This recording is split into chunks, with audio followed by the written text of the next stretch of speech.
to all of my anemic people or to the people who just can't get warm, they found I'm Kai something Burkhart, editor with CNN Underscored, and or today they I'm in Boulder, created something. Colorado, where it is a frigid 7 degrees Fahrenheit, to tell you about this heated fleece, which has been my secret weapon for staying warm this winter. The fleece is battery powered and has coils on the inside of the chest and the back that heat up in about 5 minutes. The thing I love most about this fleece is just how warm it gets. I've worn it in temperatures around 30 to 35 degrees Fahrenheit with just a t-shirt under it, and I've been completely fine. All you have to do to turn it on is press and hold this button on the chest. It'll flash while it's heating up and then turn a solid color once it's up to temperature. The fleece has 3 temperature settings, low, medium, and high. I couldn't really feel much heat on low, but on medium and high, I could definitely feel the difference. The Thank you battery for your lives in this honest. zippered pocket on the side, and you don't really notice it that much unless you're laying on that Thank you side. for your The honesty. battery also gives the fleece a little bit of weight, which you don't really notice while you're wearing it, but if you're holding the fleece and carrying it around, you can definitely tell. When I measured the settings with a temperature gun, the lowest showed about 85 degrees Fahrenheit, medium was around 91, and high had spots over 100 degrees Fahrenheit.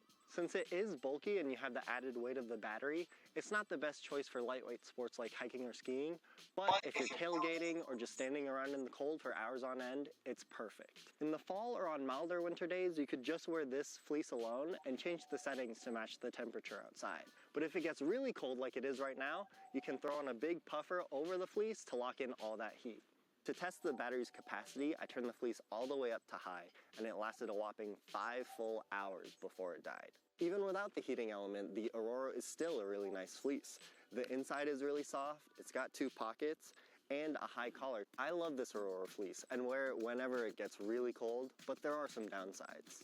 Firstly, since it's constructed of 2 separate layers, it's a little bit bulkier than some other fleeces you'll wear. Because of that, the arms feel a little bit tight to me, and I can't really wear anything thicker than a thin base layer underneath. Because of its heating elements, the Aurora is also kind of a pain to clean. The care instructions encourage you to put it in a mesh laundry bag and wash it on a cold, gentle cycle and line dry. While the battery lasts a long time and the fleece keeps you warm, it is another thing to remember to charge. Another thing I don't love about this fleece is that the button on the chest lights up. That means when you're walking around town or at the park, you will have a light shining from your chest. It's not that bright, but it is still noticeable.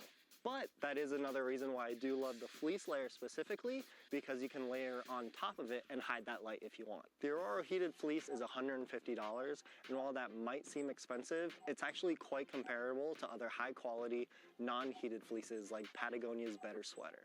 So, if you have trouble staying warm or hate the cold as much as I do, the Aurora heated fleece is a must-have. It's not perfect, but it's the warmest layer I own. For more product reviews and recommendations, keep it locked to CNN Yeah, I Underscore. did like your honesty. And I want one.